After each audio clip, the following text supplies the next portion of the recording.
Hey, so I thought I should probably properly introduce myself, which I didn't do in my first video, because I wasn't really planning on putting it on YouTube. So, hi, my name is Natasha, and I live in Melbourne, Australia. I'm originally from Adelaide, but I've been here for a number of years now. Yeah, so I've got quite a number of chronic illness diagnoses. Um, yeah, so it all really started when I was born.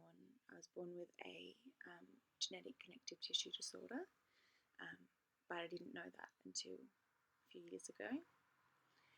So I've always really had, I guess, some sort of issues. I've always had pain of some description. Certainly it got worse, I guess, probably in my late teen years. But I just didn't, I didn't think that it was abnormal. I figured that everyone had pain. I guess I started to question the level of pain I was experiencing in 2005, 2006-ish, so I was 21, 22. And that's when I started seeing someone to get massage, which would help for a few hours, and then the pain would just come back. I got really bad chest pain. My ribs and my limbs would just constantly ache, that sort of thing. And I also needed more sleep than other people. But once again, I just thought that was me. I thought different people just needed different amounts of sleep, and I just was someone who needed more sleep. So I didn't really think about going to a doctor and seeing if I was sick or anything like that at that stage. And I was, I wasn't able to hold down a full-time, with full-time study. That was too much. And I was struggling with anxiety at the time, so that definitely didn't help.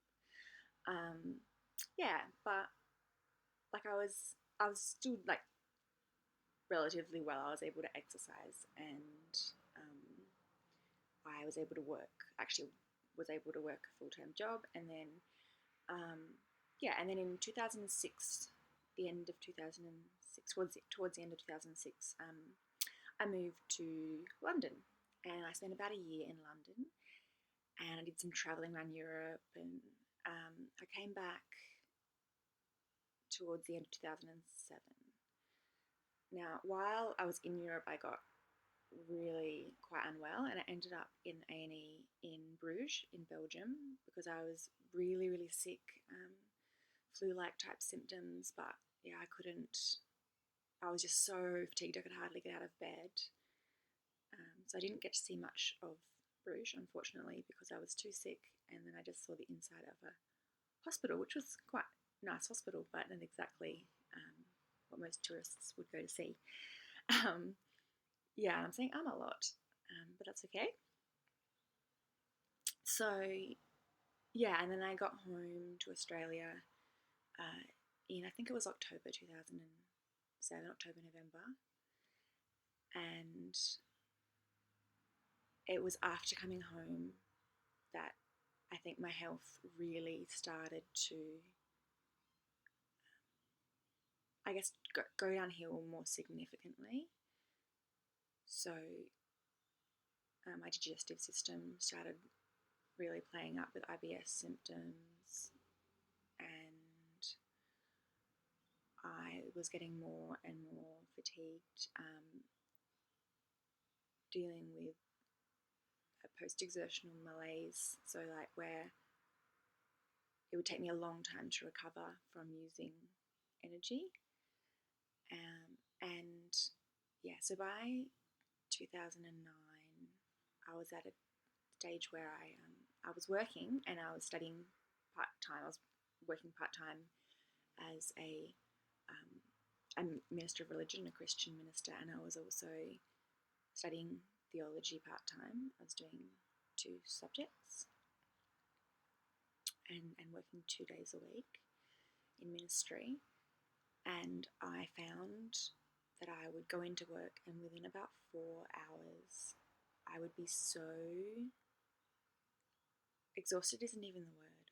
I couldn't even think. I was so drained of energy. I had nothing left after only about 4 hours of, typing away at a computer, doing admin, coming up with programs and that sort of thing.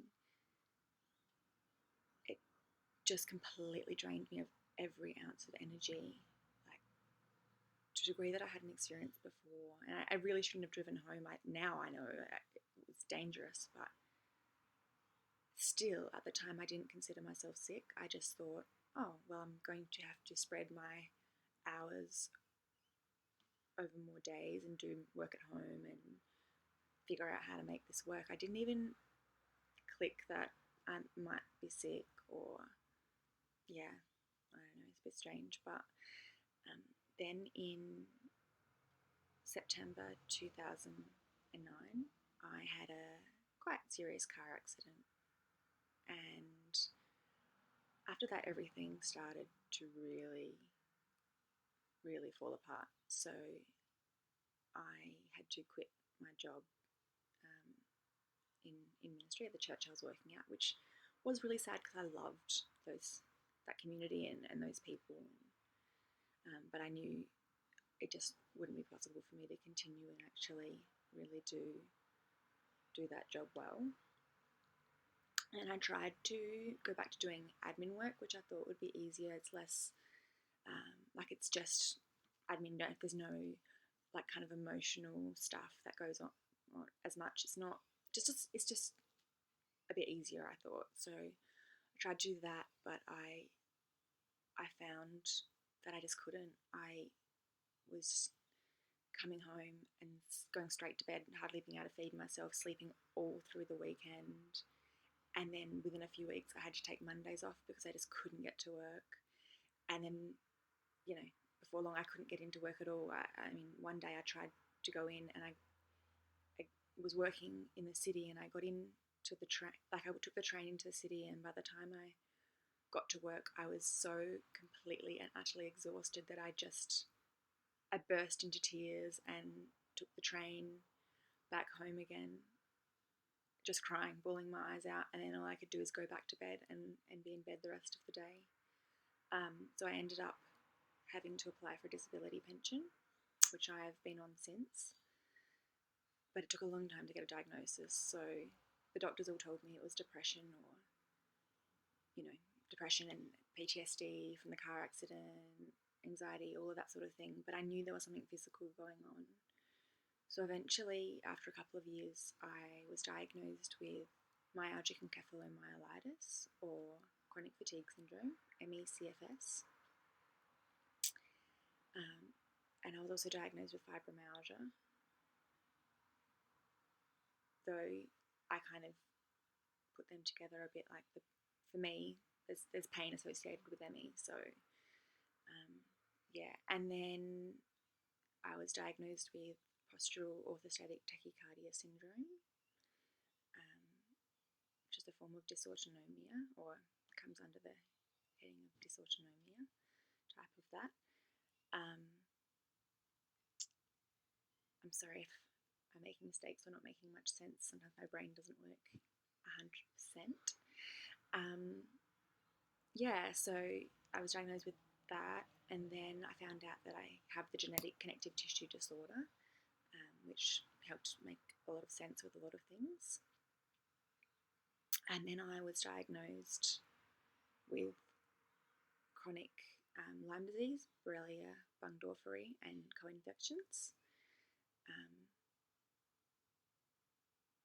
and started treatment for that, which is really expensive. All this treatment for all these things are really expensive. Yeah, so I was diagnosed with that, and then, yeah, I guess my struggling, sorry. I guess more recently, I've had a number of operations. So September last year, I had a a mass taken out of my liver. And unfortunately, I had to have that done privately because even though the public, like the head of the public hospital's liver department, recommended really highly that I have it taken out, and it turns out there was about a 1 in 5 chance of it bursting and causing the internal bleeding and possible death. It didn't fit within kind of the boundaries of when they take it out in a public setting. So I ended up having to have that done privately. So that put me in a couple of $1,000s of debt, but I'm glad I got it done. Following on from that, I found out a whole heap of things. My heart's been playing up. I've got supraventricular tachycardia, atrial tachycardia happening, so I may need a procedure coming up to sort that out. I've also had hip surgery. I've got a loop recorder implanted in my chest, which helps monitor my heart. So that was put in earlier this year in January 2016, towards the end of January.